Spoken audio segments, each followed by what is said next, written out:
Just remember what I've taught you. What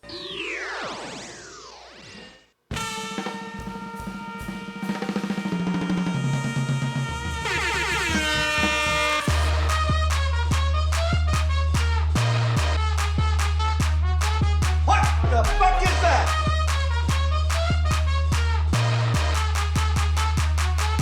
Hey, yo.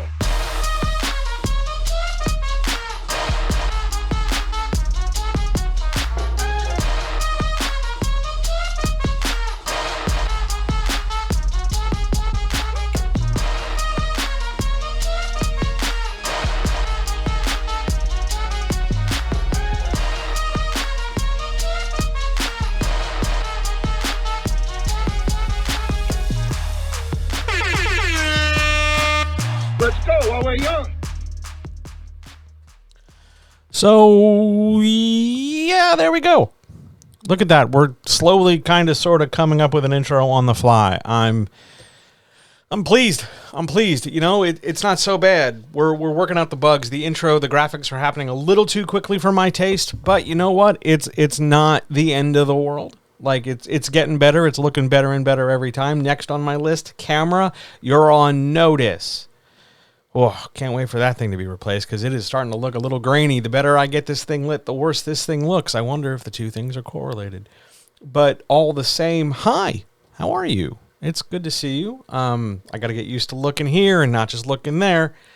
Hi, you doing good? Everything all right? You have a nice day? It was gorgeous here. It was absolutely gorgeous here. It was bright and sunny, and you couldn't tell at all that there were strange people wandering the neighborhood. It was delightful. I had a really good day. I hope you did too. And I'm so glad you're here. I'm genuinely, you wrote words. I'm so glad you're here. Hi, everybody. I'm so glad all of you are here. This is just a good night. I'm in a good mood. We're in a good place. We've got some good questions. And this is the Writer's Chat for March the 16th. And through no fault of my own, I continue to be John Adamus, the writer next door. There would be a graphic that has my name on it, but I can't figure out how to, get it to be totally transparent. I'm playing with it. Expect, me doing stuff here shortly. So that'll be nice. But let's go do the regular opening, shall we? Friends, writers, makers, doers, dreamers, hopers, planners, collaborators, enthusiasts, dancers, high-class hoes, low-class hoes, party girls, anybody who enjoys nachos, anybody who enjoys tacos, anybody who's just really excited to be here, anybody who can appreciate the value of a nice t-shirt or hoodie, people who know how to fold socks the right way, people who can fold towels into little decorative shapes, anybody who's ever had to suffer really bad cooking but pretend it's great because you don't want to hurt the other person's feelings, people who can really untangle cables, and most importantly, the comrades. Hi. Welcome back to the Writer's Chat. This is going to be a good one because we're coming out of the gate screaming, apparently. There's just loads of stuff happening. Loads of people are here. I'm very thrilled to have you here. It's going to be a good one. And I'm looking over at my notes. I'm looking over at my board. Everything's all nice, neat, and pretty. I think we're going to get started. I don't have any ads. Not yet. Sorry. I almost, I do want to point thing out. Guess who came back? Guess who came back and wanted to sponsor tonight's stream? Guess. You'll never guess. We almost said yes to raid Shadow of Legends. Almost.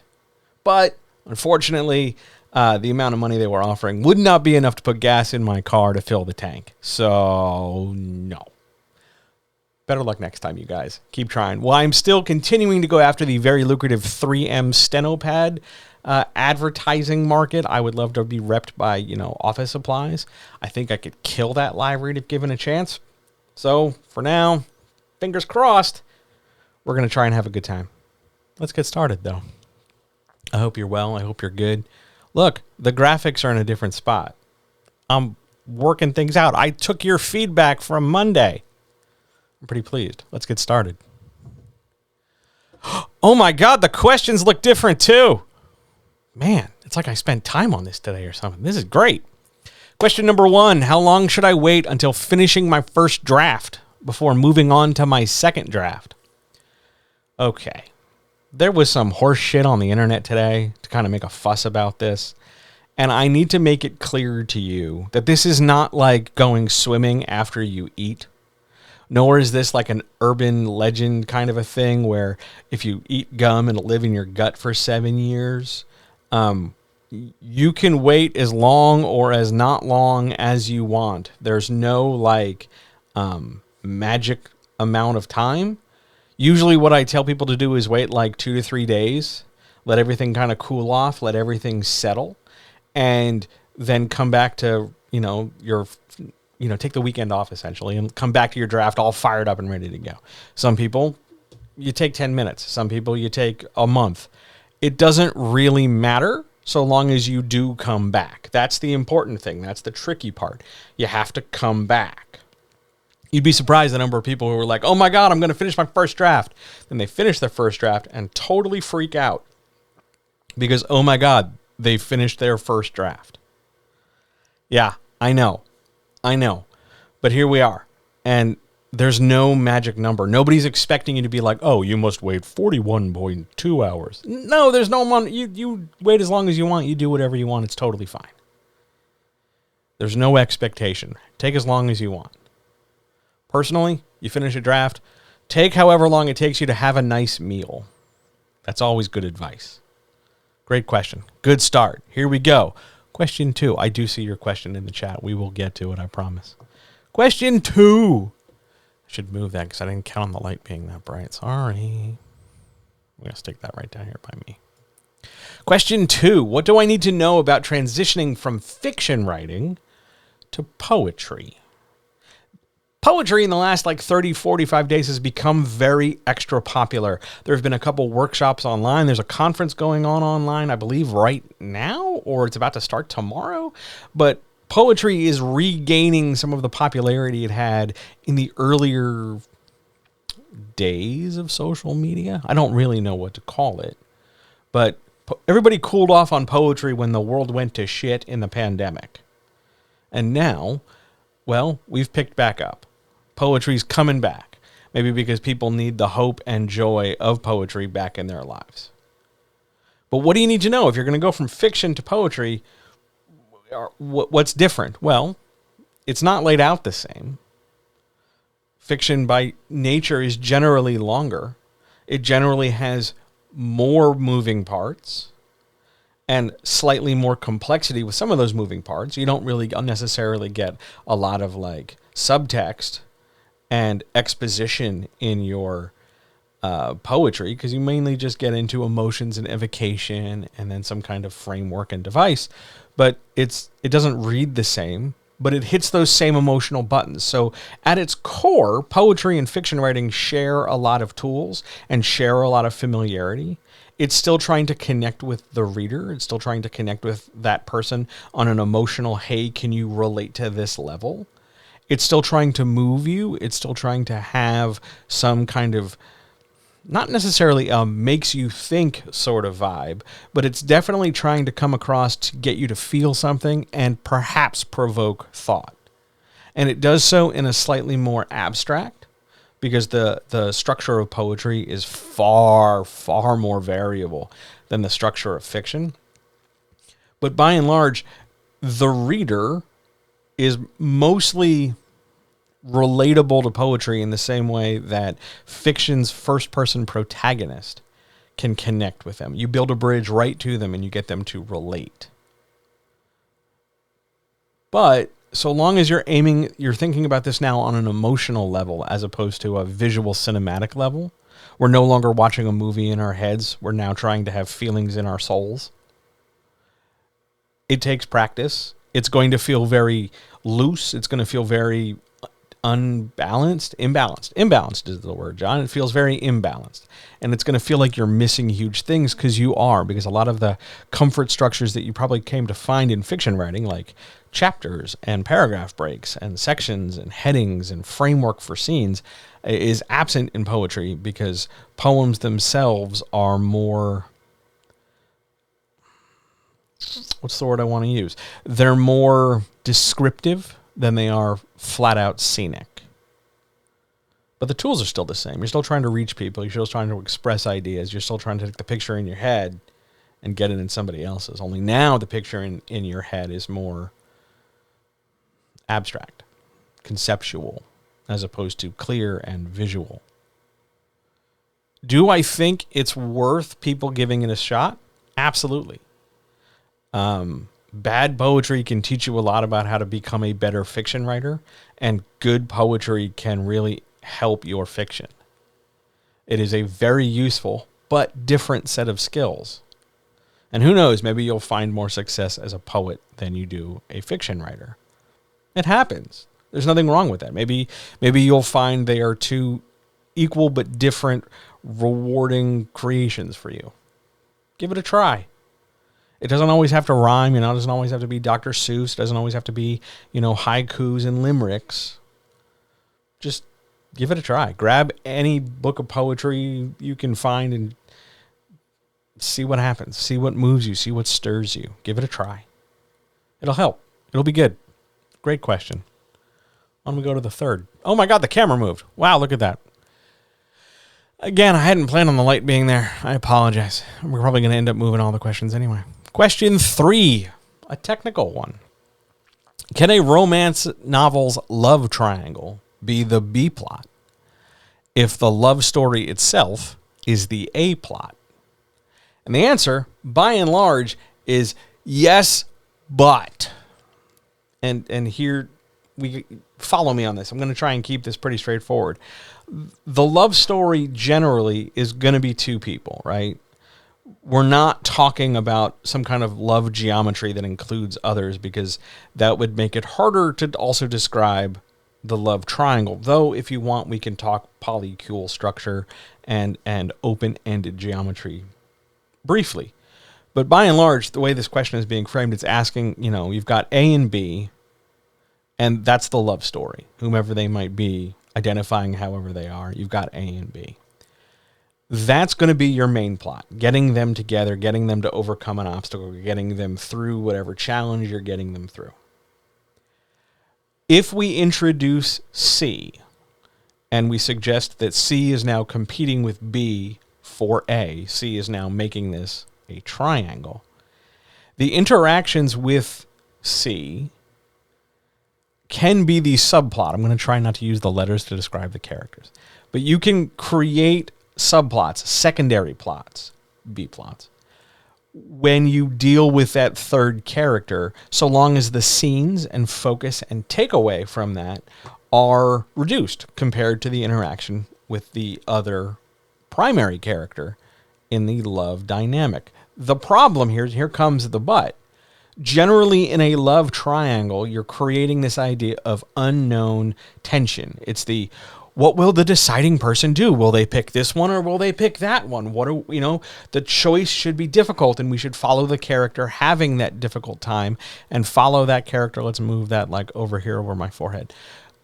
We should follow them actually working through that decision and working through how to make it go. It shouldn't be one person is very clearly chosen and the other one's just kind of like there. We want to make it so that the people in the triangle for the deciding character are more or less allegedly equal. If you make them unequal and you prioritize and go, well, it's always A, A is always making the decision, so it's always B, and C's just kind of like there. A great example of that would be Twilight, because Bella is Team Edward all day, every day, and Jacob is there. Like, it's not really a triangle. That's the but here. The less you put emphasis on the existence of that second relationship party, the harder it is to make it a pure triangle, because there's not enough equal tension between the two options for the deciding character. You need to have them all equal so that the person feels conflict in terms of, well, I could date this person or I could date that person. But if it's no choice whatsoever, if it's a very obvious choice, then it's not a triangle. It's just, well, we also have this other character and we don't really know what to do with him, so we're going to have him cut his hair and then get really, really ripped for the rest of the movies, and then he'll just sort of walk away. So can you do it? Yes. Is it ideal? No. But it can be done. Because if you reduce the A plot and then make the A plot and the B plot fairly equal, and they're not necessarily competing against each other, they're both just choices the choosing character can make. Two different people. You know, an example of them, let me make something up here. That would be something like, here's a guy. He has to choose between two dudes. One dude is a very straightforward sort of paint by numbers romance structure of dates and getting feelings and then moving things forward in the early, fawning steps of romance. In order to make the other guy a viable choice, we can't do anything like that. It's not like we're going to have dates with this one and dates with that one and then compare the two. So if we're dating with this guy, we have to go over here to this second guy and completely do something different. So maybe instead of dates, it's just professional success, because maybe we know this other guy from work. So the dissimilarity between the two people allows for each of them to get essentially on their own plot. So it's not exactly a triangle, but you've still got competition for the choosing character to make a choice. Don't get hung up on the idea of the triangle. It's not so much a triangle as it is which lane of traffic am I going to jump into? Am I going to go this way or that way? It's more of a fork in the road than a triangle. If you're looking for like a visual, think about this, map this out metaphor. Can you do it? Yeah. Does it necessarily make it better? No. But it's a choice. It's a thing you could do. Sure, absolutely. Good question. Let's go answer questions from chat. And there is one already. Boom. Hello. When writing a first draft, how important is sticking to manuscript format? That's a great question. That's a wonderful question. Thank you so much for asking it. It's a first draft.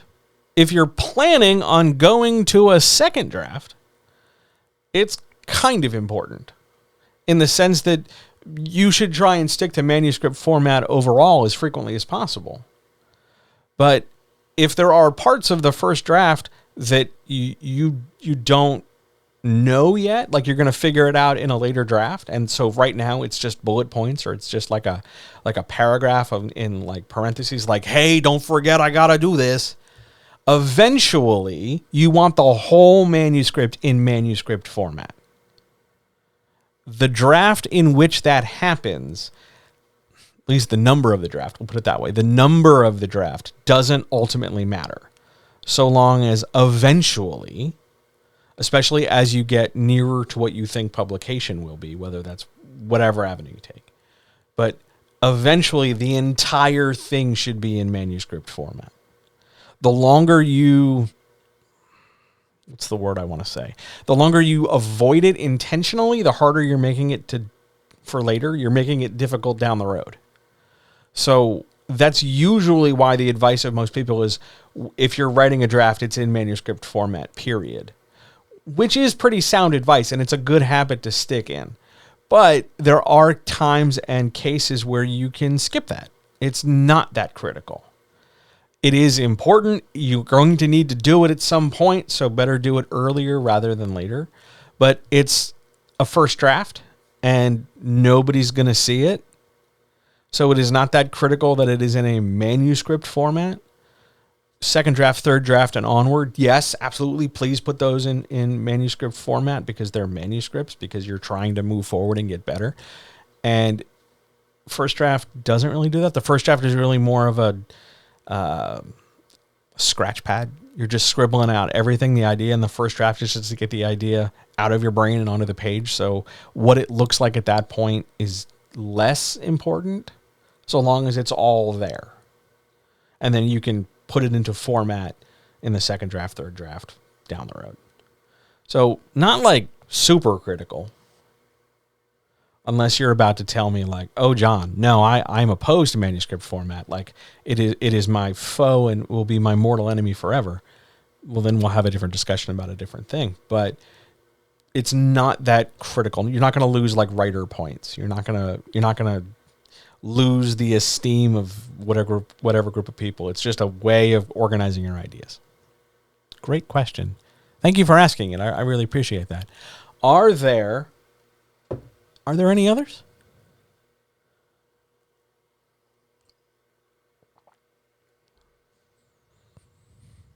That's good. Anybody else? I'm seeing people here. Hi, everybody. By the way, if you came in late, hello, hi. Things are good.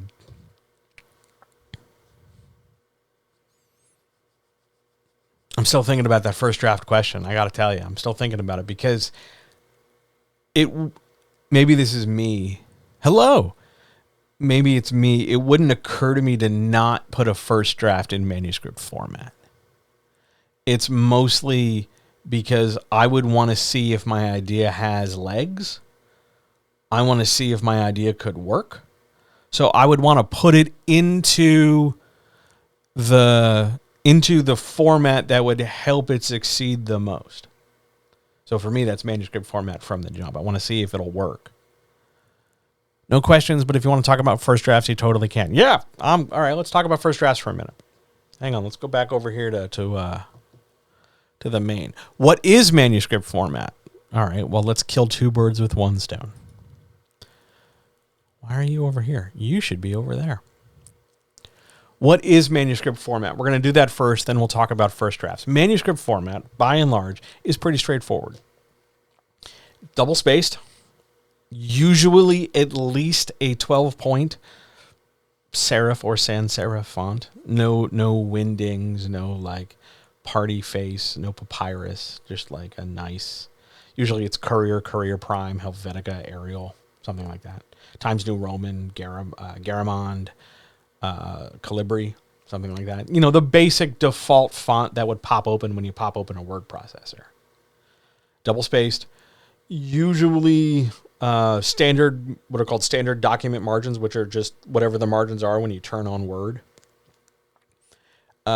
Chapters always start at the top of a new page, so you make a page break to indicate a change in chapter. And page numbers are somewhere on the thing. You try not to crowd your header and your footer with extra information, like you don't go crazy and put like your name and the page number and your email address and your phone number. You keep it pretty clean, or as clean as you can. And then you compile it into whatever format will later then be submitted, whether that's a doc or a docx or an RTF in some cases, or there's one more I can't think of. Just a straight text in some cases, a rich text format.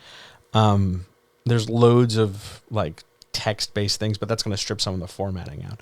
The idea is it's in the most universally acceptable format, because there's no real idea of who's going to read it, nor where are they going to read it.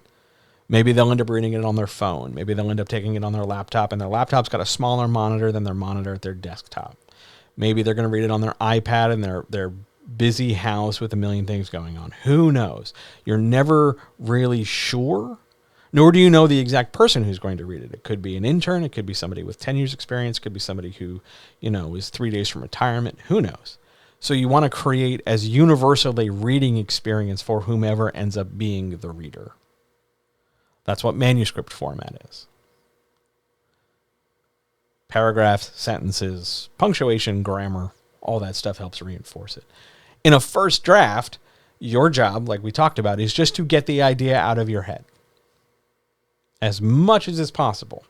And you can argue that your first draft isn't really done until that idea is out of your head. If you're still noodling around going, well, I could add this, and I could add that, and what about this, and what about that? You could argue that your first draft's not done. For a lot of people, they use a really hard ceiling, and they know that, okay, so in my genre, whatever my genre might be, there's this expectation for word count. I got to have it under 110,000 words. It's got to be 60,000 words. It's got to be whatever number of words, right? And then they try and hit that ceiling at max, right? I'm going to write 80,000 words on the nose. And if I go over, I'm fucked. So they keep it this really hard, impenetrable line and then just try to get like tippy toe up to it. You know what I mean? Other people look at it and go, I'm just going to write this thing because it's a first draft. And however long it is however long it is. And the act of creating something of that length is going to reveal a lot about who you are as a writer, whether you are somebody who just has to has to learn how to make better decisions in order to figure out what to say and what not to say. It's possible that your idea is not just one book, but it's multiple books kind of smushed together. Like you've just got so many things that you need something to come along and sort of help you extract and extrude them. It might also be that you find in the course of writing what you think is this great idea. Oh, I can get 70,000 words out of this. You find out when you write it fizzles out around 25,000.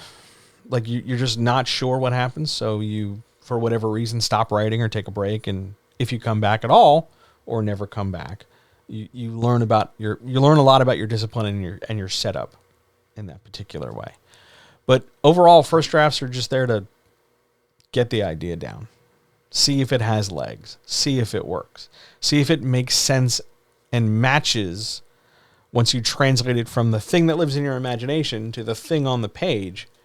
See if there's some kind of similarity. Oh yeah, this makes sense. I think I'm describing it really well. Not so much in a critical judging, oh my God, this thing sucks way. We're not there yet. That's second draft business. We're doing first draft stuff, which is just get all of the idea out. I'm of a school where it's write it down. It doesn't matter to me if you write 700,000 words. It just means that later on, when the draft is all done, you've got many, many hundreds of thousands of words and many, many possibly tough decisions to make in terms of what to cut and what to move and what to shuffle around. But none of that's going to be possible without knowing the full extent of the thing that you've written. I've always felt, especially for first drafts, especially if you're new, like if this is your first or second real stab at this, that if you tried to like hard cap yourself too early and go, I stopped at 80,000 words, but my story wasn't done, all you're doing is kind of training yourself to hit the wall, but not learn the merits of building a story. First of all, word counts are entirely arbitrary bullshit made up by traditional publishing about 75 to 90 years ago just to try and enforce a budget on ink and printing cost and shipping cost. Now, with digital work starting to really, really lap and excel past print media, and the availability of self-publishing, making it feasible for just about anybody to produce damn near anything if they're willing to put the time and effort in, your word count complaint seems a little old-fashioned. And frankly, I think they are. They're good benchmarks. They're good sort of like, not so much a rite of passage, but certainly like a test, like a benchmark test. Hey, can I get this far? Can I tell a story of about this size? My fear in saying that is that people are going to hear me and go, well, fuck word count. I'll just write whatever. And the danger in just writing how much ever, especially in a first draft, is that you lose the most important rule of writing. If you can just keep writing and writing and writing and keep expanding and expanding, you never have to get around to the idea that writing is the act of making decisions. Because it is. Because you should be able to rein yourself in when you need to. You should be able to pull back and go, okay, I'm stopping here. I know how to tell a story, or I'm learning how to tell a story. So I know what to exclude, and it's not just this sort of masturbatory, exercise and, oh my God, look how clever I am. I wrote this. Isn't it great, you guys? Oh my God, isn't this the best? Skip that. Skip that entirely. And instead just focus on the fact that here's your story. This is the roadmap for the story. And however big is however big it is, we can bend it, squeeze it, adapt it into shape over time.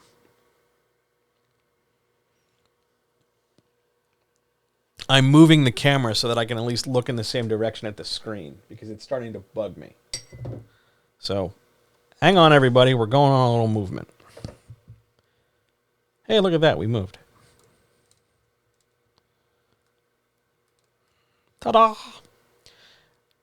Slightly better. What am I... Thank you. Don't ever lean your camera up against your cat. They will make disaffected noises. Okay. So anyway, yeah, this is way more comfortable for me. So now I'm looking in one direction.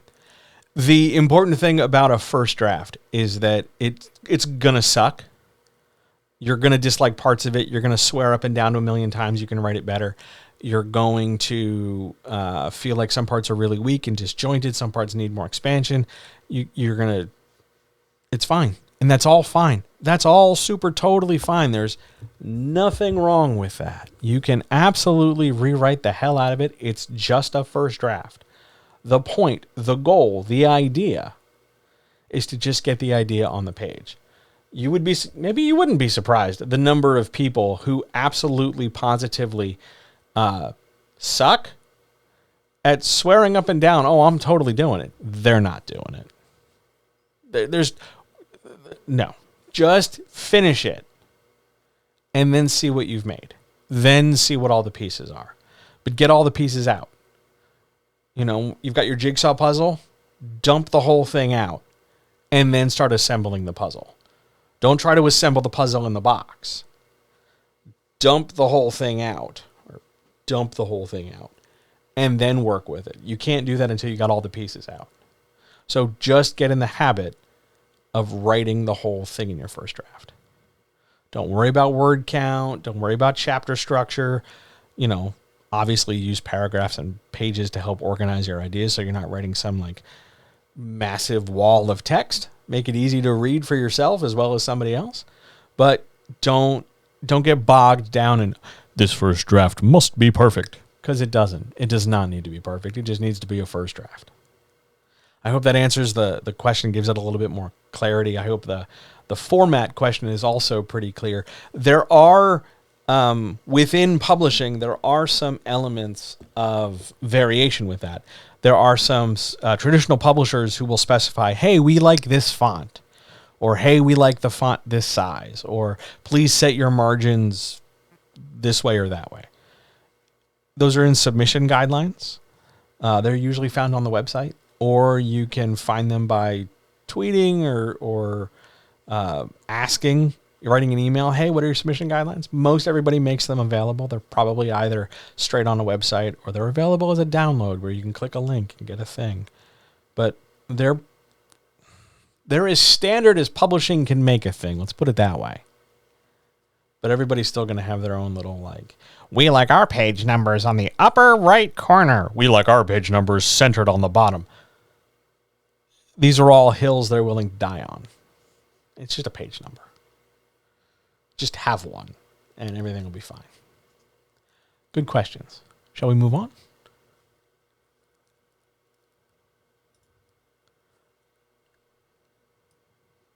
There we go.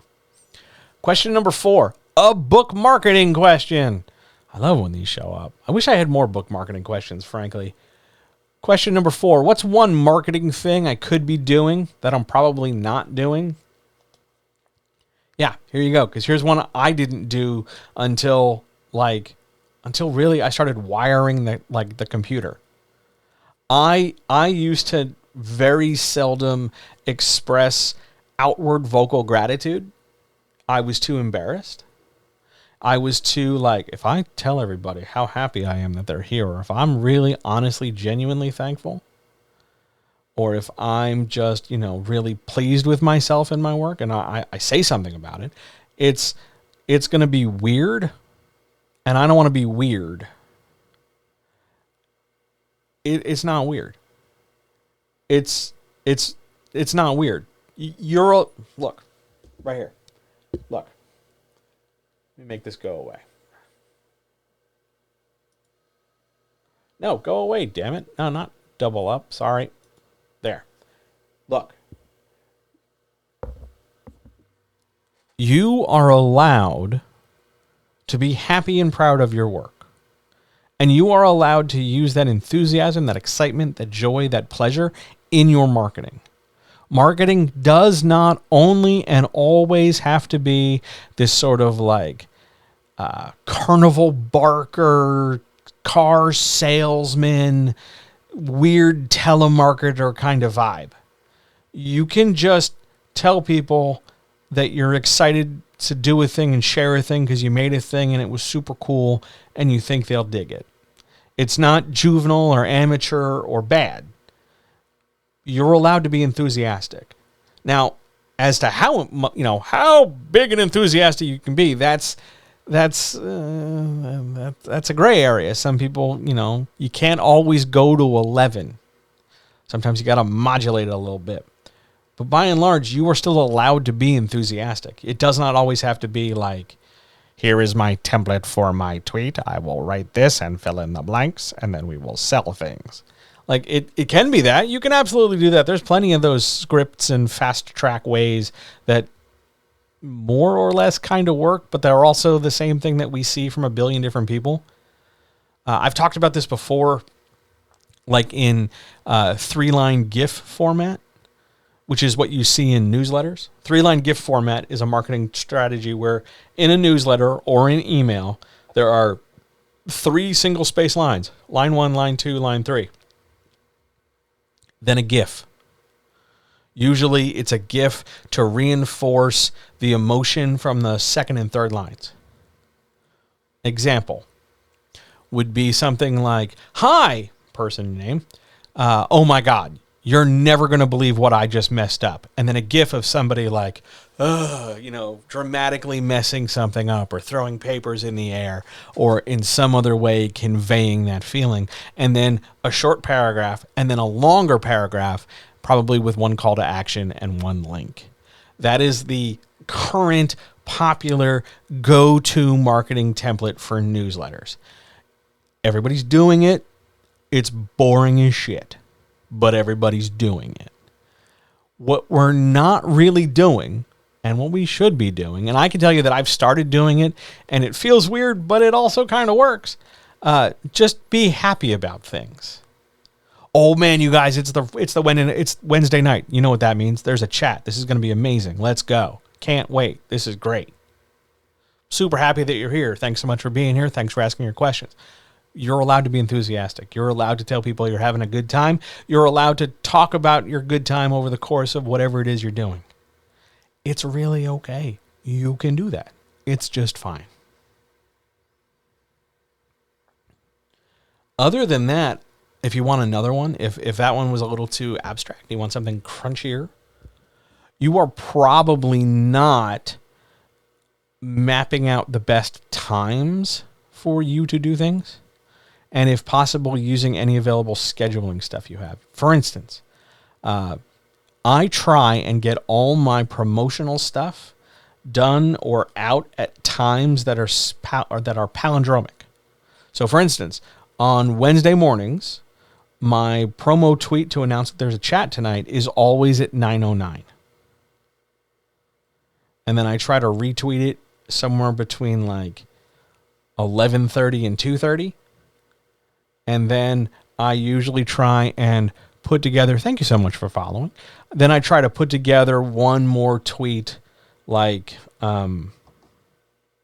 that just now to talk about the fact that I'm live or that you should come in here or that you should check it out or something. It takes a little bit of setup time, but the point is a little bit of setup time is good. We want that. We want setup. We want to make it organized because if we organize it earlier, we can succeed now. So take advantage of time. Think about time. Think about scheduling. Think about planning. You don't have to, do it right this second. It doesn't always have to happen like live right now. It could be a scheduled thing. And you're allowed to be enthusiastic. That doesn't make you a bad person. Those are great marketing questions. Question 5. See, I moved when I had the camera framed that way, I had all these graphics loaded in a different spot. Question 5. Is it really worth worrying about whether or not the reader will get bored? I can't really begin to tell you. I'm going to just stick that over here because I'm staring at it. I can't tell you the number of people who I've talked to, especially in the last like 3 months, who bring up to me this idea of like, well, won't the reader get bored? I get bored writing. I get bored reading it, so I assume other people will. Well, isn't that boring? Isn't it boring? Isn't that boring? What about this? Is it boring? I don't want to be boring. I don't want to be boring. I don't want to be boring. I don't want that to be boring. I don't know when everybody got that jaded. I don't know what happened. I really don't. Because they're not going to be bored. It's your job not to bore them. It's your job not to bore them. So if you're worried about whether or not you're being boring, you're the one in charge of that. You can control that. You can't make them. It's not like, you're going to twist their arm until they're not bored. You're not like torturing them into attention, but you can provide material for them that necessarily won't guarantee they're not bored, but at least will make sure they're doing their best not to be bored. You can engage them. That's your job. By telling your story in manuscript format. That's your job. You can do that. I think too many people use this idea of boredom as a way to sort of like cover or mask the idea that they're not sure that their writing is good enough, or that they're not sure if they're doing it right, or if they're not sure that it makes sense. What they're looking for is support. They're looking for somebody to come along and go, hey, you're doing fine. You're doing fine. It's going to be okay. I think that's really important. I mean, yes, it is also statistically possible that when they're asking whether or not the reader is bored, they're genuinely worried that it's boring. But if in the course of telling your story, you're thinking cinematically, you're making sure you're engaging the reader, you've crafted characters, you've got a plot, you're moving the story along, you're not, stopping for 15, 20 pages to explain a thing that you've long since blown past, you're probably not being boring. And even if you are, it's fixable. The solutions for boringness or eliminating boringness is, anything from add an action beat to rewrite this thing or shorten the dialogue or expand the dialogue. Like, you have tools to affect reader engagement. But in letting it overwhelm you, in letting it be this driving force, oh my God, is the reader bored? Oh my God. Oh my God. Is it, panic, panic, panic. Is the reader bored? Oh no. By making that your front and center hardline, terrifying, break glass scenario, you're distracting yourself and you're taking your focus off the idea of trying to tell the story in the best way possible. That should be job one. And if you do that well, and if you do more than one draft and you keep writing, you will get better at it. But so long as you focus on, doing the best job you can to tell the story that you're telling, they're not going to be bored. And if for some reason, some amount of your readership is bored, and you still did the best you could, guess what? That's not your fault. You did the best you could. There's going to be some people who are bored no matter what because, I don't know, they had expectations. They wanted this and you gave them that. That's not your fault. It's not a restaurant. You don't get your book, to exact order. You get this book. Some people are always going to be bored. There's no pleasing everybody. It happens. But don't let that paralyze you before you really get your feet under you and get going. Don't overthink boredom. Just tell the best story you can. Make sense? It's a good question. Oh my God. I really should move that button closer. Gentle advice. Gentle advice question 6. What do you do when you want to give up on a draft?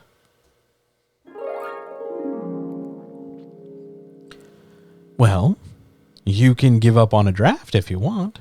It's okay. People abandon drafts all the time. That does not mean they're like super awful, terrible, bad people. It just means, hey, I've given up on this draft. Reading into it in terms of your quality as a human, I think is a bit much. But you can give up on a draft if the amount of work you think or you're told it would take you to make it do better is not an amount of work you're willing to do, or if the idea has run its course, or if you've just lost that enthusiasm. Yeah, you can shelf that draft. That's totally fine. Excuse me. That's totally fine. Nothing wrong with that.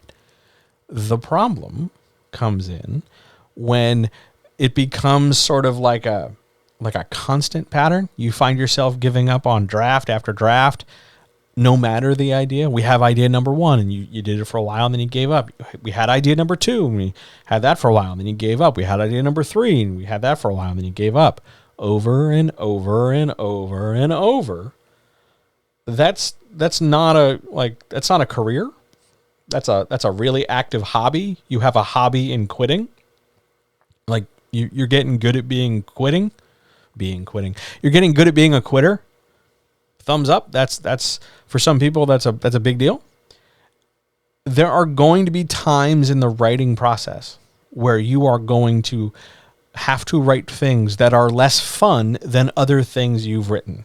Some scenes are not as fun as others. Some scenes are more technical. Sometimes you're going to have to revise and rewrite things that were at some point more interesting, but now that you've like rolled your sleeves up and sat down and retyped them, you're sick of retyping it because you can't really seem to get it to work better. Writing is not always going to be this big, happy, flowery, sunshine and rainbows experience. This is a job. Being a full-time author is a job. Being a full-time anything is a job. It's going to take time.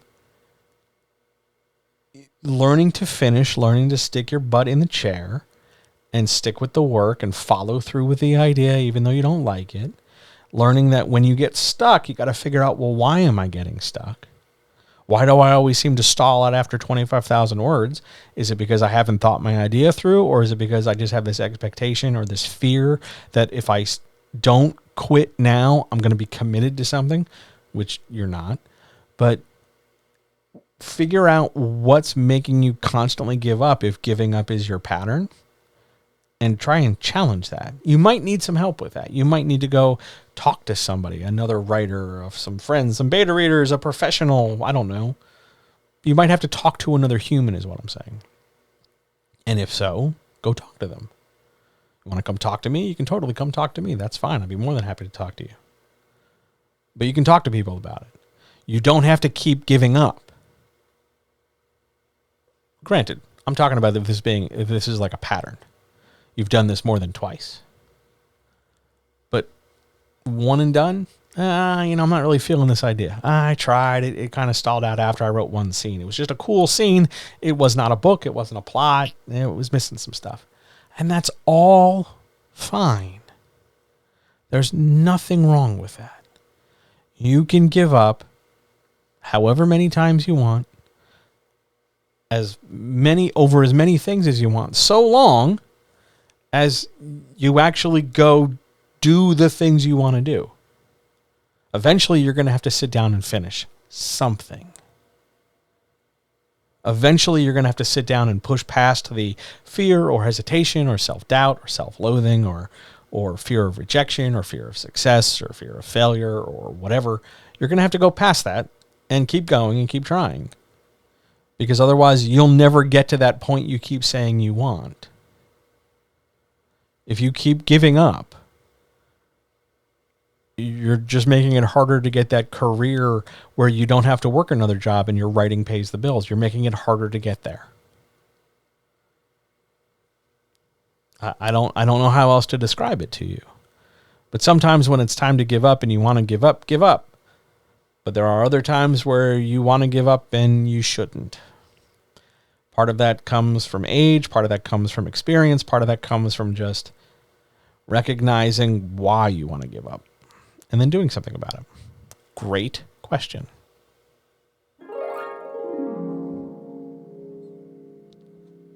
Oh my God. More questions? Anybody? I'm not happy with the color. I should fix the color next time. That's more of a note out loud to me. We're still, playing around with this. But for now, questions, anybody?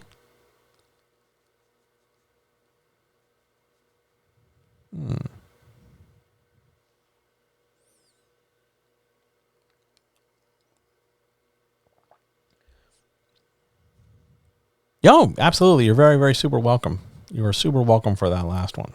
Yeah, thanks. My pleasure. Happy to do it. Love talking about that stuff.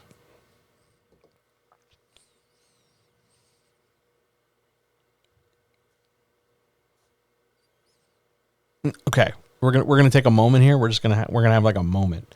So this is the second stream that's hardwired. So far, by all accounts, this thing's like crazy smooth. I'm not seeing any issues, flags, or whatever. Knock on wood. This is also, small note, probably the last time I'm gonna run Zoom simultaneous to the software, because the software pulls better audio. And really, I was only using Zoom for subtitles, and apparently, in the next update for the software, it's going to start outputting its own subtitles. So, hooray. Also, when this goes to YouTube, it puts up its own subtitles. So, that'll be nice. But mostly, I'm quite pleased that it's as stable as it's been for as long as it's been, and I'm very happy. Things are good. Things are good. Questions, comments, issues, concerns, panic, terror. What's the best place to... That's a fantastic question. We're going to put that right up here. What's the best place to look for reliable cover artists? Well, for a long time, it was DeviantArt. And then the NFT craze took over, and a lot of people got real tight about DeviantArt, and they instituted that please don't use my shit as an NFT policy, and that sort of pulled a lot of artists off of DeviantArt. For now, I still think the two best places to look for cover artists are Twitter, social media, and I'll even lump in Twitter and Instagram for that. If you just go look at hashtag book cover or cover artist or cover designer. But also, you might want to look at something like Fiverr. You might want to look at something where you've got some graphic design people marketing themselves to put stuff out there. They might be undercharging. I'm willing to bet large sums of invisible internet money that they are probably undercharging. But you can look for cover artists in lots of places. Your keyword there, though, is reliable, and that's not always a thing. Like we can't verify for reliability. The best you can do is have a conversation with them, talk to them, see if you can, get a sense of the vibe, see if you can get a sense of who they are as people. You can ask other, hey, who else have you done covers for? And then go ask that, their past cover client, what was it like to work with that person? Or you can go ask other authors, hey, who did that cover for that book that you wrote that I love? Who did that cover? Do you have an email address for them? Can I find them somewhere? I think they were great. But most of the time, I've especially in self-publishing issues, I think most of the time you're better off asking somebody who's got a cover.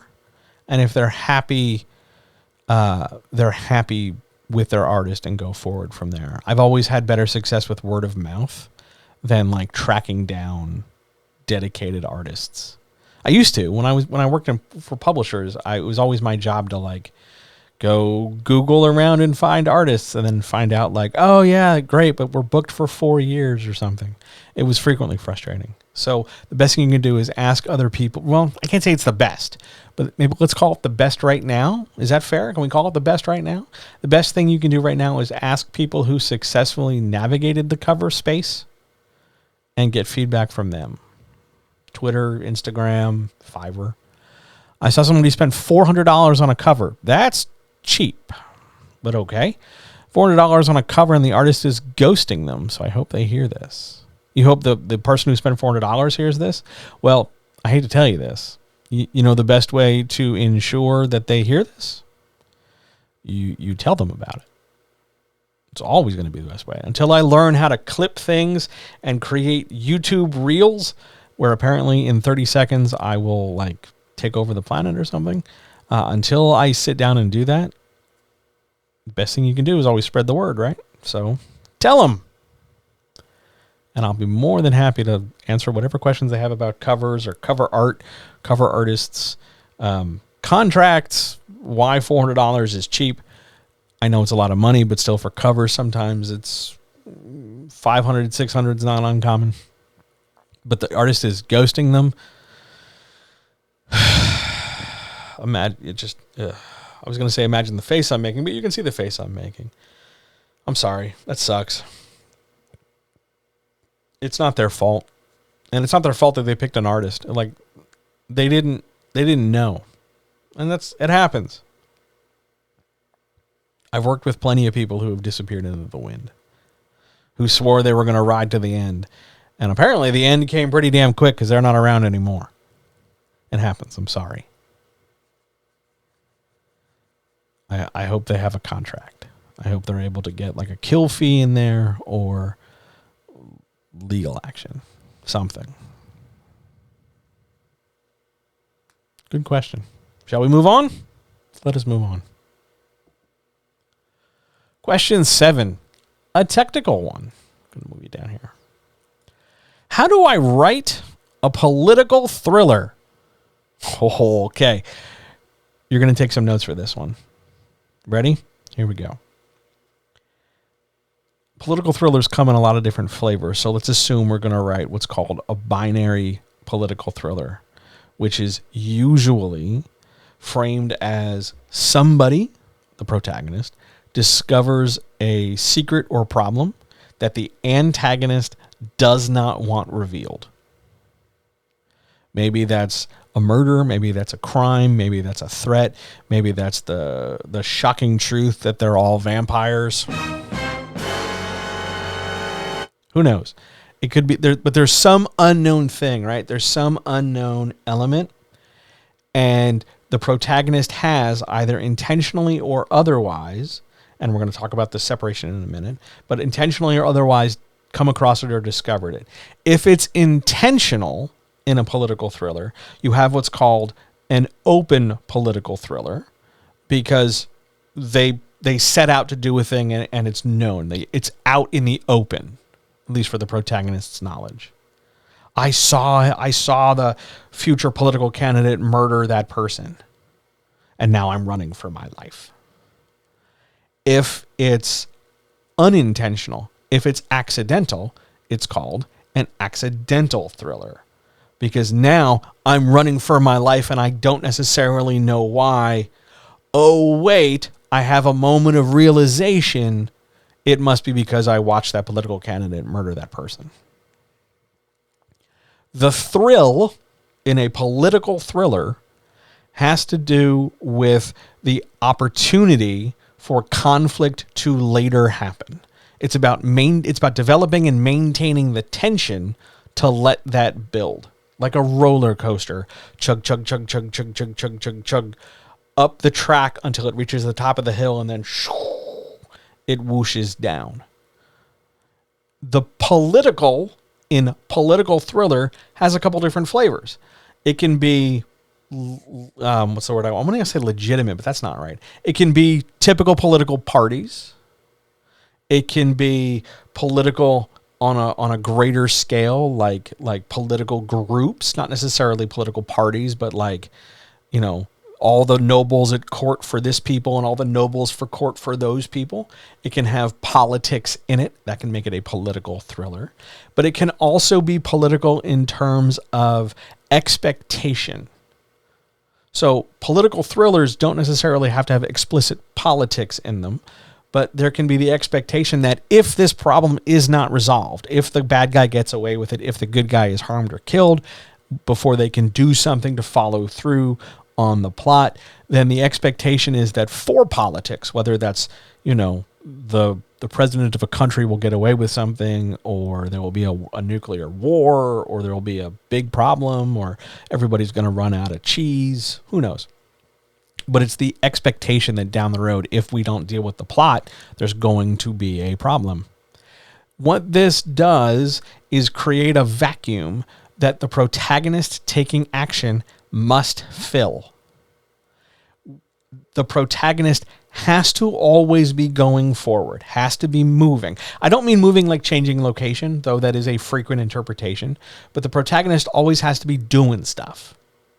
Whether it's going from point A to point B, or looking something up, or discovering something, or getting into a fight because they finally got to point B, or avoiding this or doing that, there's always some action that the protagonist is willfully taking to move things forward, to try and resolve whatever the conflict is to the best of the protagonist's understanding. That said, there are also times when the protagonist does not have the ability to exercise direct agency. They don't always have the ability to make that choice and go, I'm definitely going to do this. Because sometimes they're left in a reactive position.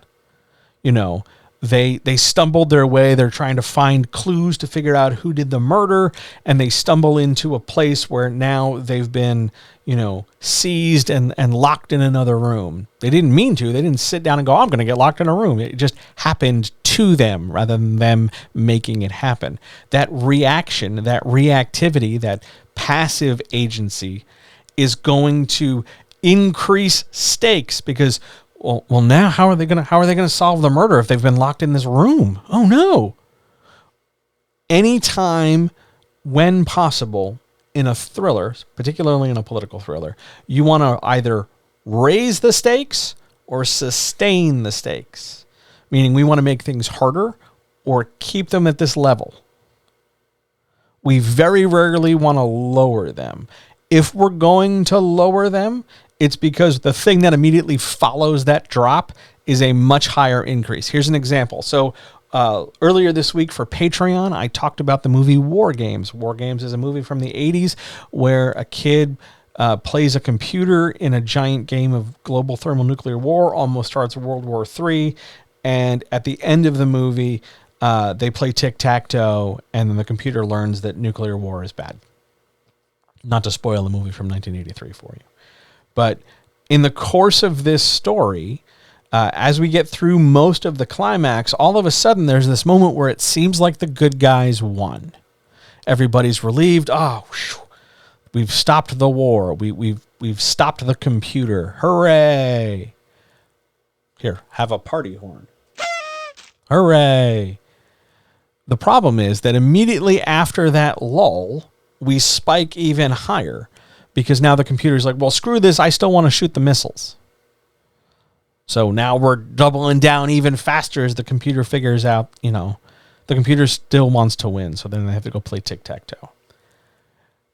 You want to try and avoid dropping it, the tension, the stakes, the danger, the risk. You want to avoid dropping it unless you're about to spike it really high. And the number of times you can do that in a story is maybe 2. It's mostly just 1. So please, please, please choose carefully. But in crafting a political thriller, that's your basic engine. It's a tension engine. So the character, your protagonist, however many there are, generally it's going to be one POV, whether that's third omniscient or third limited. You're going to basically stay in orbit around one character. You're not really going to hop. I mean, you can, but it's tricky. And it's going to make the story feel slower because we're pivoting from person to person for different reasons. I would advise against it if it's your first go. Warm up to it. But what's going to happen over the course of time is you follow this one character as they go through all the twists, trials, and travails until ultimately they get into a position where they're in direct confrontation with the antagonist. In a political thriller, you need direct confrontation because it's the only way you're going to be able to pay off all the tension that you've been building and scaling and building and scaling all the way through. Without direct confrontation, you're not going to get a satisfying story. This is usually when I bring this up, somebody's like, yeah, but what if I need the bad guy to get away because there's a second book? Or like, what if this bad guy isn't the real bad guy and there's a bigger bad guy over there in the bigger bad guy closet? Okay. Come here. Come here. Come here. Right here. See me? See me? That's really stupid. Don't do that to your reader. Flat out. You've been building this story and telling this story to bait and switch the reader on their villain that deep into the story is a bad writer move. Don't do it. The reason you don't want to do it is because the reader's invested this far. If you want to guarantee them chucking this book across the room, by all means, you bait and switch your villain all you want. You'll let all the tension out, and it'll just kind of be like, oh, can I please have my time and money back? Can I please have my attention back? Don't wreck it once the thing's in process. Other than that, it follows pretty standard 3 or 5 act structure. Direct confrontation with an antagonist, resolution. Usually, people get what they want in the end, or they're well on the way to getting what they want in the end. Political thrillers can be series, but it's going to require you to segment this story or segment the overall greatest arc over multiple books. But by and large, political thrillers are often mapped to single books, and that's fine. There's nothing wrong with that. Great question. Thanks for letting me get technical. Oh my God. It's a follow-up technical question. Why is my camera moving? Because I wanted to move that instead. Question 8. What does it mean to capitalize on an arc? So I was on Twitter the other day, and I saw an agent talking about this. I don't know why. I don't know why I was there. I don't know why I was reading this thing. I don't know if it was because I was waiting for the laundry, or like I was looking to like just feel crappy about myself. I don't know. But there I was reading this thing. And they talked about capitalizing on an arc. And they weren't wrong. So that's nice. I'm glad they got a narrative thing, right? Good job, pimps. But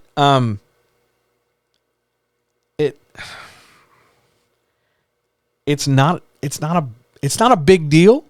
The thing I'm about to explain is not a big deal. And the fact that it's a term is a holdover from a time when it was a big deal. Because capitalizing on an arc is just another way of saying let the arc play out through to its natural conclusion, whatever that might be. You know, our underdog scrappy team is currently playing whatever sport they're playing, and they've started to make they've had their rallying moment with the heartfelt speech at halftime, and now they get back out into the next part of their game, whatever game it might be, and now they start pulling ahead and winning. They're capitalizing on the arc because the arc is in progress. That's all that means. You can dress that up in a million billion different ways and put it together however you want. But it just really means let the arc follow through to whatever its natural conclusion would be. It doesn't have to be positive either. You can capitalize on an arc and have it go poorly. Capitalizing on an arc for Han Solo got him frozen in carbonite. It just means let the arc play out. Let the arc just keep going forward. Don't suddenly introduce a monkey wrench into it or something. Like, don't totally go off on some detour just because you had this brilliant idea. I gotta stop fidgeting. This brilliant idea about, this is where we should put the robots. Just let the arc follow through. You'll be just fine. That's all that capitalizing means. It was not worth a Twitter thread. It's like a 2-tweet thing. But, okay. Fine. Let other people tweet the way they want, John. But that's what capitalizing is. Just keep going. Tell the story. Oh, man. All right, hang on a minute. We're going to lock that down so that stops happening. Apologies. Nope. That one. Cool. How can I write a query? Question 9. How can I write a query where the stakes come first, then the character, then the conflict. Oh, okay. So a little bit of setup here. When we're writing queries, there's a near infinite number of ways to do them. We can come at this in lots of different ways, but generally the three things you're going to need are conflict, character, and stakes. Not always in that order, but you need those three things in order to get an effective query across, to provoke interest in the reader so that they have to follow up, and the only place they can follow up is with the manuscript. You need those three things. If you skip any one of those things, like if you have no stakes in a query, it's just sort of like a little kid coming up to you and going, you know what happened today at school? Here's what happened, and then this happened, and then this happened, and then this happened, and then this happened. And it's not the most compelling thing in the world. It's just dull. It's the opposite of engaging. So we need the stakes. We need something. We need something to move forward to let us know to pay attention to this. If we don't have a character, which is the thing that can happen in a query, it can just seem like the world's on fire, but nobody can do anything about it. It just seems like, well, who are we supposed to care about? Who are we supposed to follow? If we don't have any conflict, but we have stakes, we're not entirely sure why we'd be reading this thing. Okay, so, the world's going to end in 72 hours. Here's Kevin. Oh, I guess Kevin's just going to spend 72 hours before the world ends. Oh, okay. I mean, yeah, that's a thing. It's not great. It's very 1970s French, but it's a thing. But can you frame a query where the stakes come first? Totally. Absolutely. And when I talk about stakes, just generally stakes in broad overview, it's about accounting for or creating the implication that there's going to be danger or going to be a reward or going to be a risk.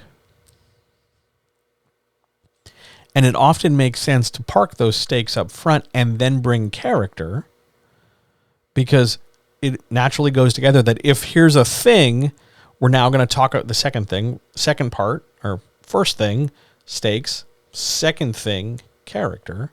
It seems that the character is going to be the one doing something about the stakes. And then the third thing, where's my camera? Third thing, the conflict, is what involves or that the character has to deal with while trying to deal with number one. So yeah, we can absolutely write a query where the stakes come first and the character shows up, and then the conflict is brought up, and it's very straightforward. I have a great example for this. The Ark of the Covenant has been discovered in Egypt. Indiana Jones is an archaeologist. Indiana Jones has to get the Ark before the Nazis do. If the Nazis get the Ark before Indiana Jones, well, it's going to go real bad. Now, that's me kind of being flippant about it, but that's the overall setup. The stakes, the danger, the problem, the unknown thing comes first to whet the appetite of the listener, to encourage them to think about the what if. Then the character shows up. Now, here's the person who's going to do something about that what if. Here's somebody who has the potential. Here's somebody you can invest in. Here's somebody you can care about. Here's somebody who matters. Follow them as they go deal with these stakes in whatever way they're going to deal with. And then bring up that conflict in terms of the opposition or the danger they're in or the problems with the conflict. If you don't, all right, let's say you don't want to do Indiana Jones. Let's say we want to keep this, much lower scale. So here we go.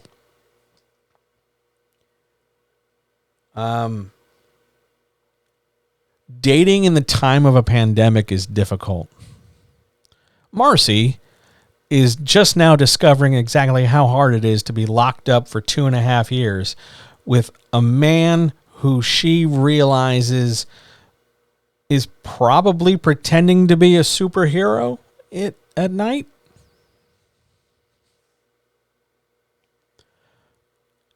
the conflict doesn't necessarily have to be giant and global in a literal sense, but the conflict is there to suggest that there's further complications to be found in the manuscript.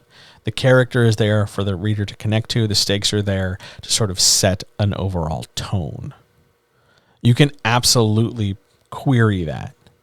Yes, use more sentences. Yes, use a few more words. Yes, try not to make it a run-on sentence like I just did, but you can certainly do it. There are many, many ways to query. Now, there are many ways to screw up a query. Absolutely. Maybe we'll talk about them on Monday. But there are many ways to screw up a query, but there's also an equal, if not greater, number of ways to make a query compelling and interesting. It's hard. No one's saying it's not hard, but it is a skill that you can get better at if you practice. Also, if you're really like burnt on the whole process, you can always self-publish and then you won't have to query at all. It's a lot more work. It's a lot different work, but it does sidestep the whole query process. I think that is worth noting. Shall we go on? Man, more questions. We're going to put this over here right now. Shall I check the Twitter DMs and see if I got any? Oh my God, I did. Why am I getting? Hang on. I apologize. I have to read this one. Wow. Okay. You ready? Here's a good one.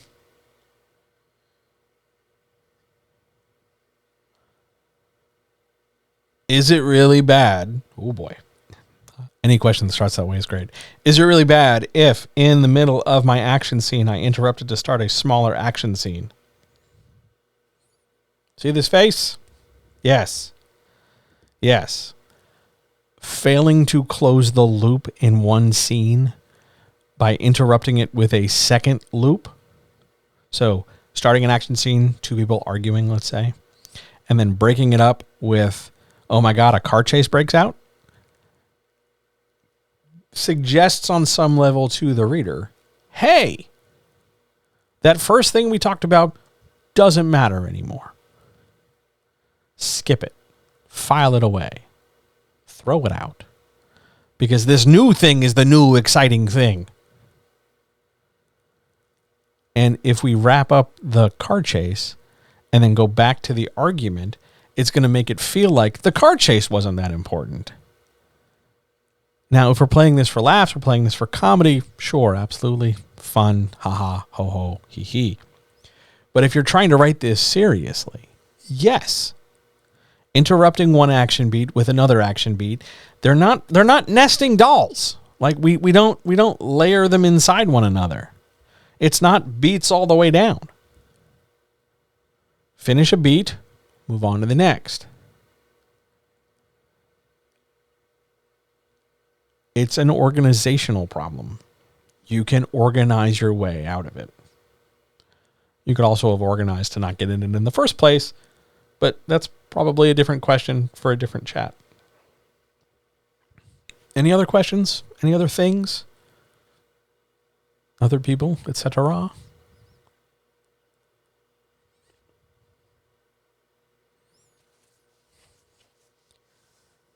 Can I take a second and press a button? I just want to see what happens. Nothing happens. That's kind of a bummer. They make the button blink at me, and it just kind of sits there. That's a bummer. Oh, well. Sorry. I hate when that happens. I will look in the instruction manual to see what happens if I click the button, but I don't think anything just happened. So, questions, comments, issues, concerns?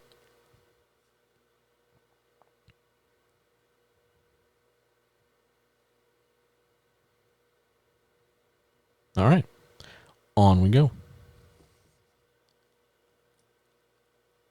Question 10. I think this might be a question I was not looking forward to answering. Question 10. Why don't you ever recommend books to people when they ask questions about writing? Now, I'm pretty sure this question is asking why I don't offer books. Like if you ask me, John, name me 3 books about grammar, I will name you books about grammar. I think what they're saying or what they're asking about is whether or not I'm saying like, hey, go read this book, and this book. It'll talk about those things. I do that sometimes. I don't do a lot of it because the experience you may have in reading that book, let's say I tell you to go read The Count of Monte Cristo. The experience you have reading that book may not help you answer the question that prompted me to answer, hey, go read The Count of Monte Cristo. Also, fun fact, I don't read as broadly as I used to. I'm not interested in reading that broadly anymore. I have hundreds of books in the house I have not read. I'd like to start reading some of them. They are years out of date. And I am not up on all the latest comings and goings of, oh, did you read this person's book? No. Would you read that? Nope. Again, that's not because I'm disinterested in reading. I love reading. It's that I don't have a lot of time. I don't have time, and by extension, a lot of the things that are out that everybody's talking about are not in areas I'm interested in reading. So I recommend books that are usually old enough or classic enough or descriptive enough to illustrate an issue. But by and large, reading somebody else's book is not going to help you be the better writer for your book. It's more important to me to get across to you the idea from a conceptual level so that you can take it to your work in whatever form, shape that might be. Ooh, self-publishing question. Hang on, we're going to make that slightly bigger so that I can read it.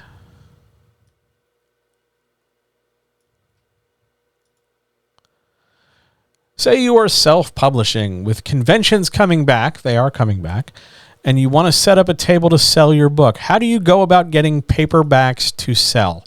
That's a fantastic question I wish more people would ask. How do you get paperbacks to sell if you're going to sell physical copies? You're going to need to order a few. You're going to need, probably depending on the number, you're going to need a print run. And most of the time that's going to be a small print run unless you're willing to commit about $1,000 to get, a proper print run, a couple hundred books. But it would not be necessarily bad to go print on demand for 20 to 30, maybe 40. Now, I don't know what convention you'd be attending, so I can't say for certain that you'd sell all 40. But if you don't have a pre-existing printer order of 50 to 100 or more books, print on demand some amount of books and then sell those hand to hand. Print on demand service, there are oodles of them, some better than others. But yes, you're self-publishing, so at some point the book has to be published. You could also sell, if you're looking specifically for physical like objects, like here, buy my book. Yeah, print on demand. It's different. It's different animal if you're just going to print like access to your digital copy, because then you can just email them a link or something. But yeah, print on demand, some amount of copies. Pick a number. I'm going to tell you right now, it's probably going to be less than 100. If you're going to need to do more than that, you're going to want to consider like ordering a full print run, which can go up anywhere from 75 books, depending on the printer, all the way up to like 10,000. And you're going to pay. Remember, the self-publishing and publishing is self. So you're going to pay. But yeah, you print them in advance. Then you're selling them basically to make up your law. You make up your expense. What a great question. I wish more people would ask that. That's a fantastic question.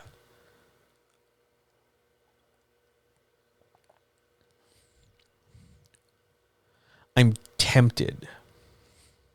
I'm very tempted because we're like hella early. I'm very tempted to do, like I have this button on my screen where I can like pop a browser and like give you a name of a publisher. Maybe we'll play with that on Monday. because I'm really afraid that if I do it now, like I won't be able to get back to the rest of the slides. I should have done it in advance. I didn't know you were going to ask that question. But yeah, you print on demand. Good stuff. By the way, if you're going to sell them by hand, round up $1 for your price. No, it's totally fine. I want you to ask questions. You do not have to apologize. Here. You do not have to apologize. You didn't do anything wrong. I just was not prepared to I want to show off like, hey, look what this thing can do. But I'm just not ready to do that. When it comes to pricing though, go up $1. It'll help. I mean, don't go crazy. Don't be like $301, but like $7-8. Now, granted, if you're dealing in cash, you're going to want some singles. Most of the time, though, if you're dealing credit-wise, Stripe makes a delightful phone adapter thing that you can card with. You can also go the long way. They have a pretty clear, like iPad app. Yeah. It used to be hit or miss. I have not used it.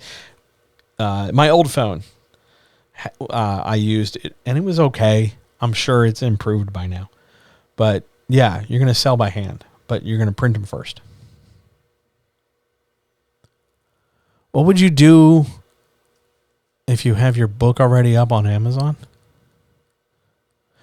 I'm sorry, do you mean like my book is already on Amazon and I'm going to a convention and I want to sell copies of my book?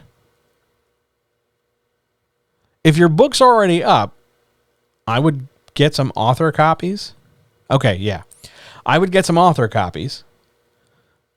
I'd buy my book from Amazon, have a couple copies printed, and then resell them, for lack of a better term. That's not the exact thing you'd be doing, but it's more or less what you'd be doing. But if my book is already up on Amazon, and I would still print on demand a box of them and send them out. And then, like stick it in my car, drive it where I'm going, take the box out, sell until the box is empty, and call it a day. How do I say this? Don't fall into the habit or the trap. Let's call it a trap. Don't fall into the trap of, hey, my book's available on Amazon, but here's a copy if you want it. Don't sell it direct. Be clear on what you're doing. Hi, do you want a copy of my book? Because if you mention it's already on Amazon mid-transaction or just before the transaction, most people will go, I'll get it on Amazon. I'll get it online. You don't worry. And then you're left with a box of books you're trying to sell to make some money back.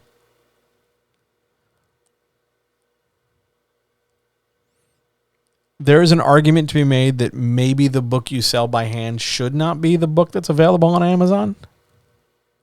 Like, if you have other books.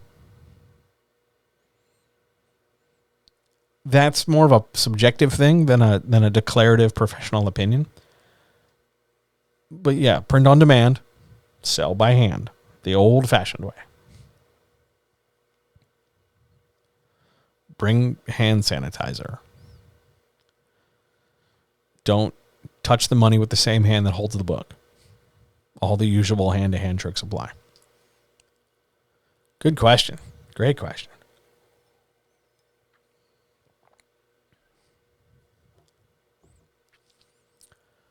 Question 11. This was almost gentle advice, I have to tell you. This was almost gentle advice. But gentle advice was different. How do I tell my critique partner they're not being critical enough? You just did. You just did.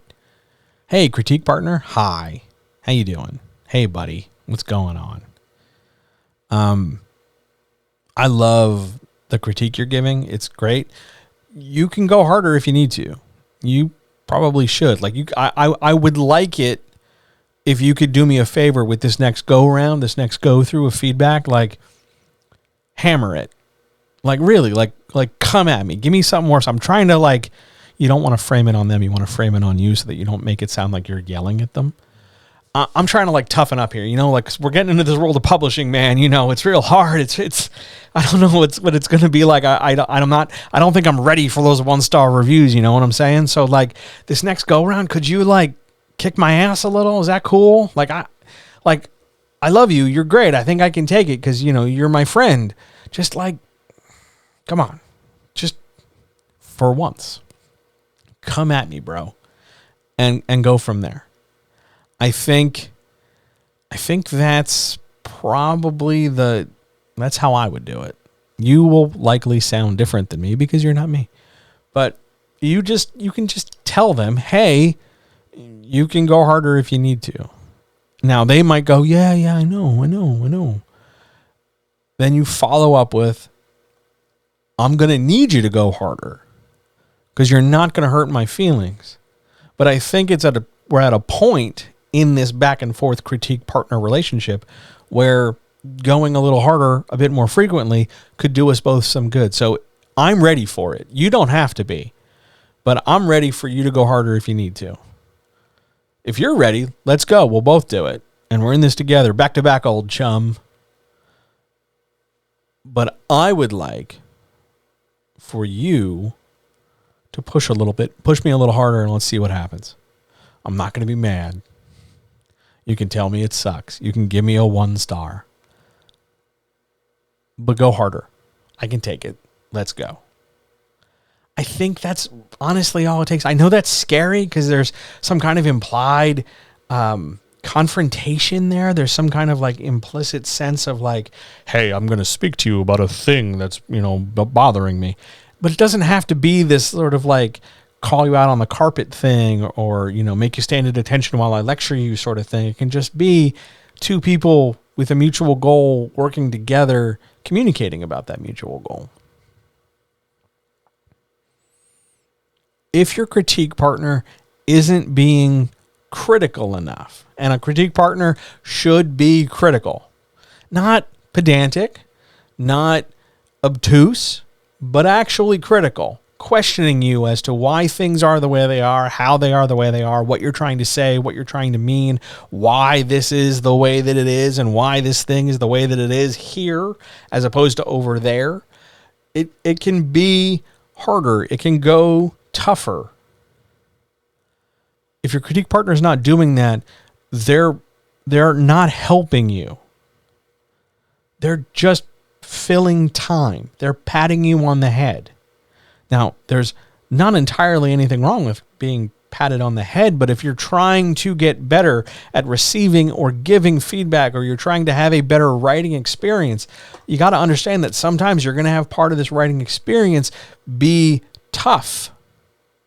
You're going to have to get, some grit under you. You're going to have to get poked a little bit, not destroyed, not crushed egoically, but you're going to encounter rough feedback. And you have to be able to stand there and take it and not crumble and not go, oh, well, I failed. The minute you said one thing was bad, I'm walking away. That's not a key to a career, not a long one anyway. So if your critique partner is not being critical enough, they're doing you a disservice. You and they both deserve better. You're welcome to cut them loose if they're not able to push harder. And it might be a gradual thing. It might be a thing where, you tell them, be more critical, and then they come down on you like a ton of bricks, and you got to tell them, okay, ease off a little bit. That was a bit too much. And the two of you work together and communicate. Remember, this is constant communication. So we're regularly communicating about what's working, what's not working, how do we tweak this, how do we do this, until you reach a critical balance, or a balance that is critical, but a balance that is also friendly and supportive. Because you can be critical while also, still wanting and loving the best in the person. And you can be critical while also pointing out that, hey, here's a list of things that need to be changed. It's not an easy situation. It's not like, oh, hey, would you mind putting on a coat? It's going to take a little bit of spine, but you're good enough to do it, and you deserve it. So go after it. I believe in you. On we go.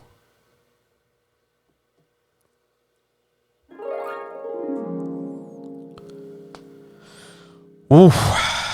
The big question of the night. Gentle advice. Question number 12. You can tell it's serious because I'm moving forward in the chair. Question 12. Ugh. Do I really need beta readers? Oh boy. I don't know how to tell you this, but no. Maybe I should say it this way. No.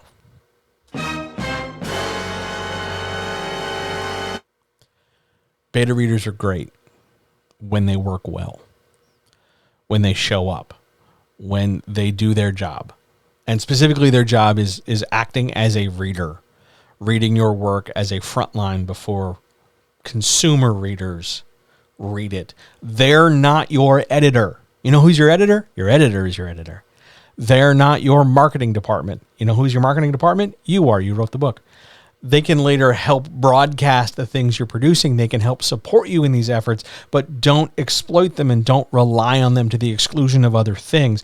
Don't be a cheap piece of shit and farm out all your editing on 4 people who were doing it for free. Like, they deserve better and you deserve better. I know a lot of people are gripped, just absolutely ensnared by these ideas of, oh my God, I have to have beta readers. I need beta readers. I need beta readers. Beta readers are everything. They're important. Good ones are hella valuable. They can make a huge difference in pointing things out almost on a copy edit level in terms of consistency. And they can give you feedback and provocation for things that you might not consider otherwise. They are important. But you don't always have to have them sometimes. Sometimes getting your spouse, partner, roommate, rando friend, whomever, to give a thing a quick read or to ask you a couple questions or like, hey, would you mind just like taking a look at this weekend? Arguably, yes, that's beta reading for you, but it doesn't need to be this formalized thing. Hey, would you mind reading this? And I'll cook dinner. You read this thing real quick. Is a totally fine exchange that I've done a million times.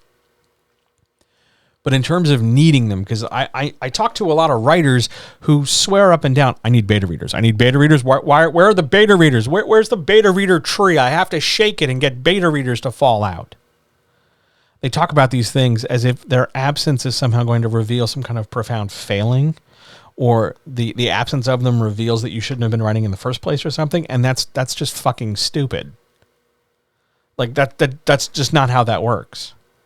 You don't need them. They are not as critical to the process as, say, some method of platform of publishing or some editing. Editing you need because it helps make the book clear and intelligible in the way that you intend it. Publishing is important because you need the ability to get the book out into the hands of other people. Beta readers are great, and you should take advantage of them and make use of them when you can. But to go out of your way and paralyze your writing process because you're looking for like the one, no. 2 or 3 beta readers, not 6, not 10, not 45. 2 or 3 is fine. Can't get 2 or 3? Get 1 and trust your gut. Get 1 and get a writing coach. But they're not as parasitic as, say, an agent would be, but they're not as critical as sort of the mainline avenue in publishing. They're very helpful. And the reason why Self-Pub and even TradPub encourages it is because it does help streamline the process. Has anybody else read this before so that the mistakes I don't want to catch have been caught? Has anybody looked at this to give you the idea of like, oh yeah, this is good, go forward with it, so that the reader in the publication avenue isn't staring at something and making them want to pull their hair out? But you can do without them, but you do without them at your peril. That said, there are times you don't need a beta reader. Like for a Twitter pitch, you can just get some feedback from your friends. Hey, does this sound interesting? and call that a day. You do not need to solicit a beta reader for a Twitter pitch. I mean, I guess you could if you wanted to, but you don't. Sometimes you got to learn to trust your gut, which is another important writer skill. They're nice, but there's also plenty of writers out there who don't always have access to them because of economics, because of location, because of timing, whatever. And if that's the case, then you have to get a little creative. Rather than hand a whole manuscript off to somebody, maybe you just hand a few pieces. You make do with what you can. You do the best you can, when you can, how you can. But don't stop the whole momentum. Don't slam the whole brakes on the entire writing career you're intending to have just because, oh my God, I had 5 beta readers and 2 fell off the face of the planet. Yeah, that's going to happen. Were they incentivized to stick around? Did you check in with them frequently? Did you make it clear what it was they were supposed to do? If you did all that and they still went and disappeared on you, I'm sorry, that sucks.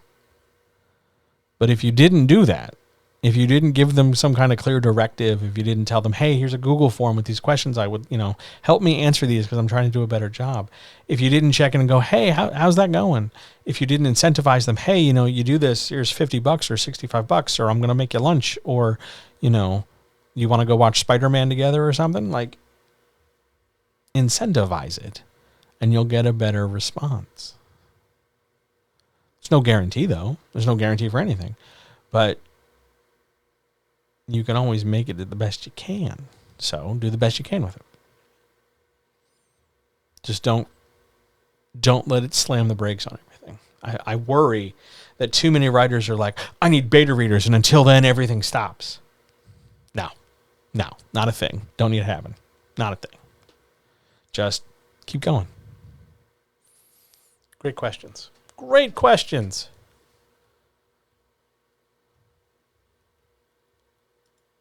Whoa. Sorry. Wild zoom that only the video watchers saw. So call that a bonus for you guys. Anyway. Other questions, comments, issues, concerns?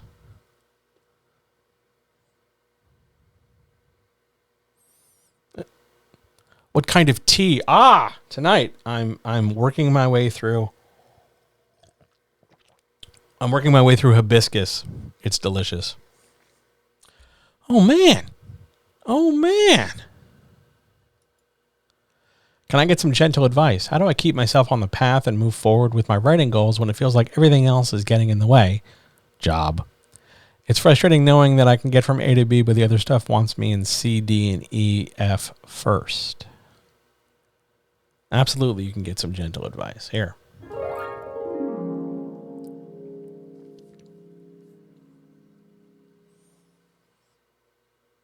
Give me one more. I need 10 more seconds. All right, I got you. The path from where you are to where you want to be has a couple spots in it where you are going to be taken somewhat away from where you're going. Job.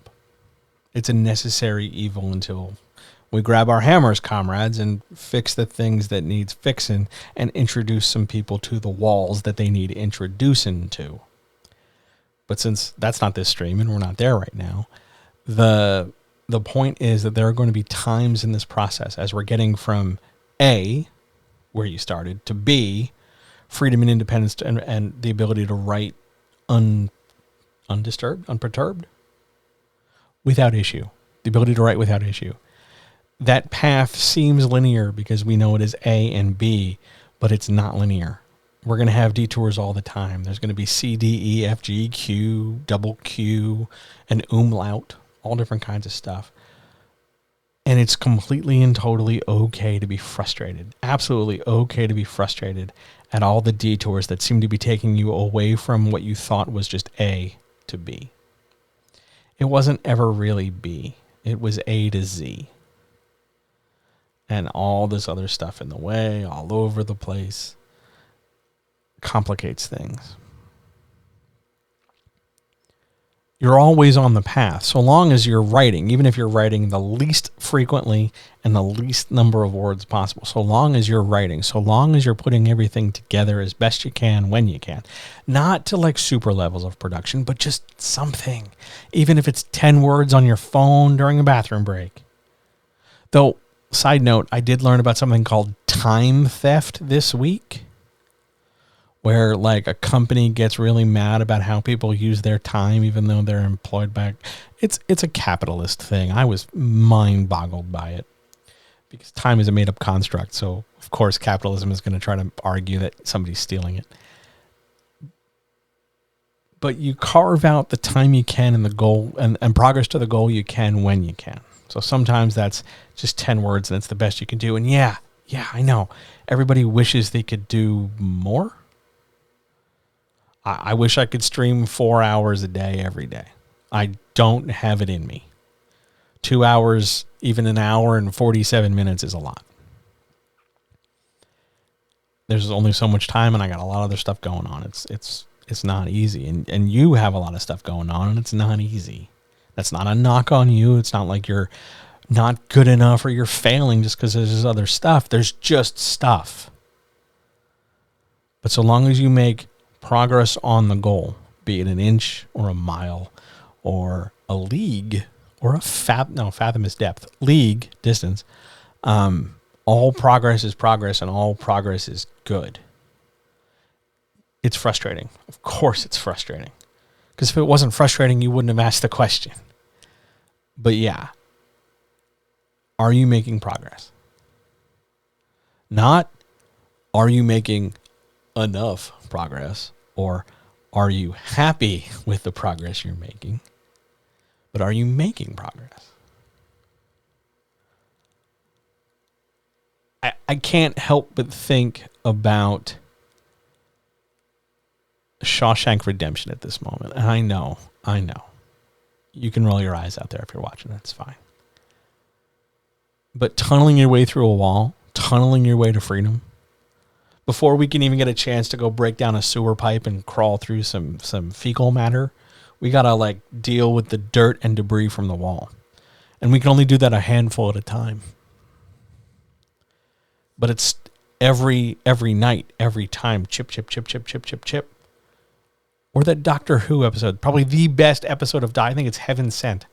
The best Doctor Who episode ever, where Peter Capaldi is stuck in a loop. And eventually he reaches this big wall and he has to punch his way through a punch at a time for billions of years. Every punch is progress. Every crack of the hammer is progress. Over and over and over. It can be easy, but frustrating, to look at the distance of where you're not. Oh man, I got to do this dumb shit at work. I got to be at work in the first place. Why do we not have universal basic income? Right, because we're an entire civilization led by the old people who still think that milk is like 49 cents a gallon. And the idea that work is somehow the thing that makes us better? It's easy to get distracted and get lost in the weeds on that stuff and really get a sense of like, I'm not where I want to be. I should be over there. I should be writing. I should be doing this. I should be doing that. You're just shoulding all over the place, as my therapist says. It's easy to get stuck on that stuff because it seems like it's so far removed from where it is we want to be. And it is, admittedly, removed from it. All that time at work, whatever your job is, it's not time writing. Time writing is more comfortable. You don't even have to wear pants. Like, it's way better. Like, just mathematically. But so long as you make progress when you can, how you can, one chip at a time, one punch through the diamond wall, one this, one that, one step at a time wins the marathon just as much as if you ran all 26.3 miles at once. It's absolutely frustrating. But your goal hasn't changed. Your ability to reach that goal hasn't changed. It's just a little bit farther away because there's this other stuff in the way. It won't always be in the way. Now, yeah, maybe tomorrow there'll be 10 times as many things in the way, but the goal doesn't change and your ability to get to the goal doesn't change. How do we get there? One step at a time. One punch of the diamond wall at a time. One chip, chip, chip, chip, chip with the hammer at a time.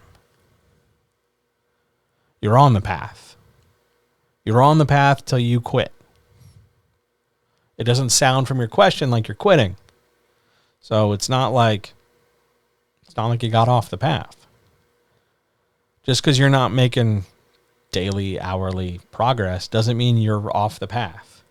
You don't have to hold yourself to that rigorous a standard. Even if you were under contract with a publisher, you wouldn't have to hold yourself to that kind of standard. You're on the path until you say you're off. So maybe this part of the path is just slow going. It'll pick up. You can improve its speed by, I don't know, losing your job for starters. That would be old John's advice. Fuck your job. Burn the bridge. I'm aware now that is not always a feasible issue because capitalism. I know. But current John will tell you, so long as you're making progress, so long as you're trying, when you can, to what degree you can, however you can, you're going to reach your goal. It just might take a while. I'm sorry it's not faster. I'm sorry it's not easier. But you're still making progress. It's the progress on which you should be focusing, not the distance away from the goal. Hey, I took a step today. 10 more words. 20 minutes. 5 words. A sentence. Paragraph. 2 more words. Everything counts. Everything counts. You got to be willing to count it. I'm sorry your job sucks. Most jobs do. You haven't given up. No one's asking you to give up. Don't give up.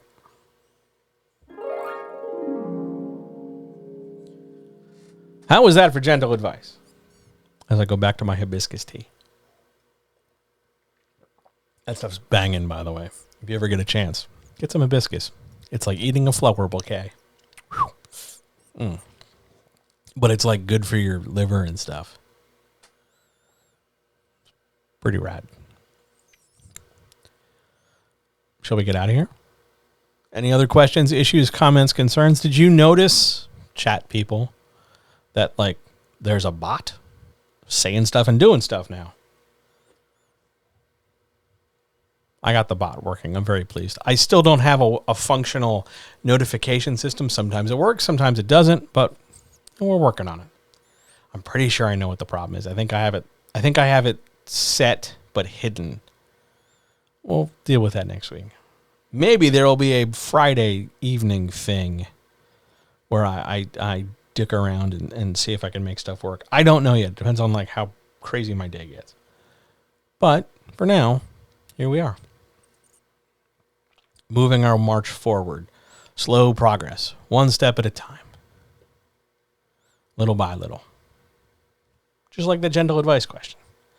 Little by little we get there. And eventually, at some point, Sony will have made the camera I want, and I can attach it right over there. It's a marathon, not a sprint. It's the other way around, but I know what you're saying. But eventually, there's going to be a nicer, it's cool, I see it. There's going to be a nice camera there. This will be a secondary camera, probably. Honestly, what I want to do is run this camera to the floor so you can see the cat. Just because apparently, like the pet cam or cat cam is a very popular thing. I just think it'd be fun. Although I'm not entirely, now they ran out of the room, so what do I know? It is very popular, right? Like, I don't know. Just worth a try. All right. Other questions, issues, comments, concerns? Because I'm out of tea. And then, note, this will go onto you, just so before I hit the outro, this is going to go to YouTube tomorrow. Because even hardwired, it took like 12 hours to upload. I sometimes I believe YouTube's uploading system is like 2 gerbils on a wheel. So this will go on YouTube tomorrow. The audio from this will go onto the podcast feed tonight. I did try to get a shorter opening in the beginning so that there won't be 7 minutes of audio. Though to be fair, it was pretty good audio. But I've tried to keep the opening a little shorter. Hopefully it works. If not, tell me and I'll trim it down some more and put it back out. But the audio goes up tonight, video and stuff tomorrow. This stays on Twitch as a VOD for 2 weeks. Though most of the metrics tell me that everybody goes to YouTube for it. Shall we go to the outro? I think we should outro. Let's outro.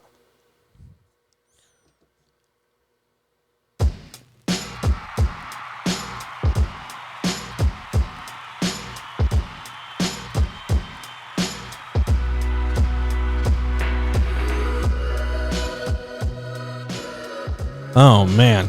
That was a good one. I was really pleased with that. I'm happy. This was a good night. Thank you so much for all your questions. Thanks for letting me give you some gentle advice. Thanks for letting me talk about beta reading. Thanks for letting me talk about printing on demand and all that good stuff. And political thrillers. And getting technical and rolling up our sleeves. I hope you're doing well. I hope you have a great week. I hope whatever you have planned goes well and goes smoothly. If you need anything, if you need any help, feel free to book an appointment at writernextdoor.com. Just right at the top of the page, go to book my appointment or book an appointment and get you where you need. Remember, if you want to support this stream, the best thing you can do, other than leave a tip, is go follow, join, subscribe, click the bell for notifications over on YouTube. And if you want to support us, in all the things we do, the best thing you can do is go to patreon.com/JohnHelpsYouCreate. Link's right there on the bottom of the slide. $2 a month, man. Keeps the lights on, keeps the cats fed, keeps this whole stream machine moving. Really nice to have you here. Thanks so much for being here. All power to all people. Take care of yourselves. And I will talk to you guys very, very soon. See ya!